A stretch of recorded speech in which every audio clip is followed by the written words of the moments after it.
Salut, je suis Salah Berkani, l'enseignant des SVT au collège Ahmed Al-Rachidi à Tétouan au Maroc.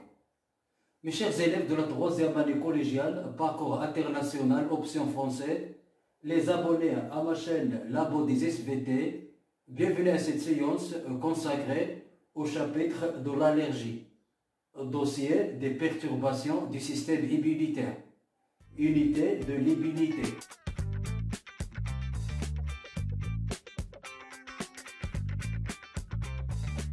Mes chers élèves, vous savez bien que certaines personnes souffrent de l'allergie.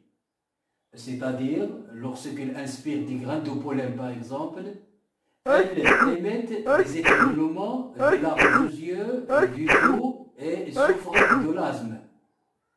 Ce sont les symptômes de l'allergie vis-à-vis des grains de pollen. Ces personnes sont qualifiées des allergiques et les grains de pollen sont leurs agents allergènes. En effet, le système immunitaire chez ces personnes ne tolère avec aucun élément étranger, même si cet élément n'est pas néfaste pour leur corps, comme les grains de pollen. L'allergie est donc une réaction extrême et pathogène du système immunitaire vis-à-vis des allergènes. Mes chers élèves, dans cette séance, on va découvrir comment se fait la réaction allergique.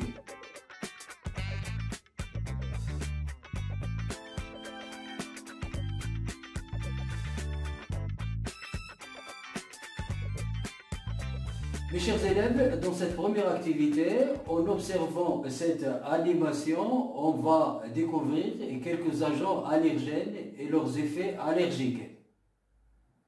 En effet, les principaux agents allergènes sont les acariens. Ce sont de minuscules êtres vivants dans nos matelas.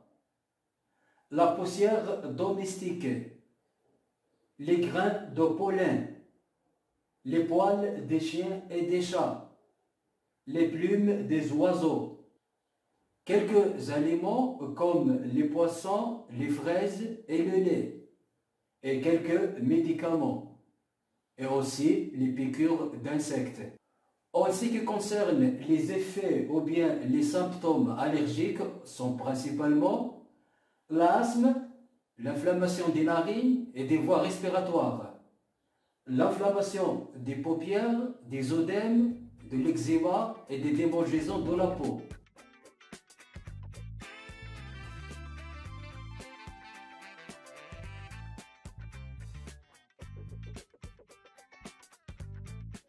Et maintenant, dans cette deuxième activité, on va découvrir comment se fait le test cutané pour déterminer l'agent allergène chez une personne. En effet, sur la peau du bras ou du dos, le médecin délimite des surfaces cutanées par un marqueur. Et puis, il injecte des petites quantités des extraits de plusieurs agents allergènes sous la peau dans chaque surface délimitée. Après quelques minutes, on observe l'apparition d'une inflammation sur la surface numéro 4 sur la peau dans cet exemple. Cette inflammation est une réaction allergique envers l'agent allergène qui a été injecté dans cette surface numéro 4. Mes chers élèves, cette inflammation indique que cette personne est allergique vis-à-vis de l'allergène numéro 4. Mes chers élèves, lorsqu'on observe au microscope la zone de l'inflammation allergique, on découvre des mastocytes qui sont des globules blancs.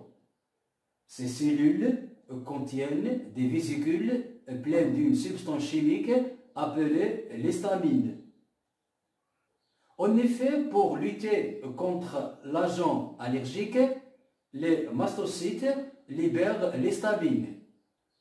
C'est l'histamine qui déclenche la réaction allergique pour lutter contre l'agent allergène.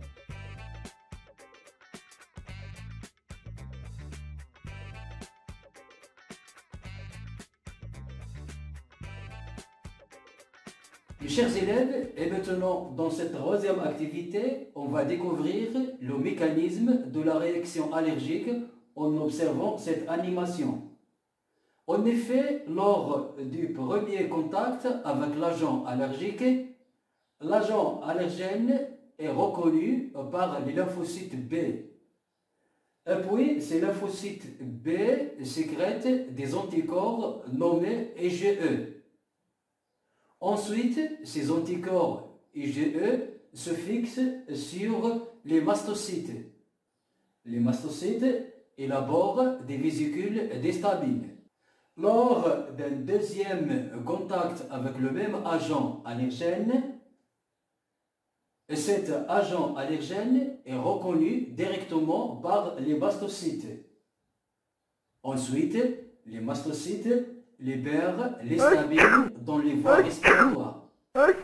Les stamines déclenchent la réaction allergique.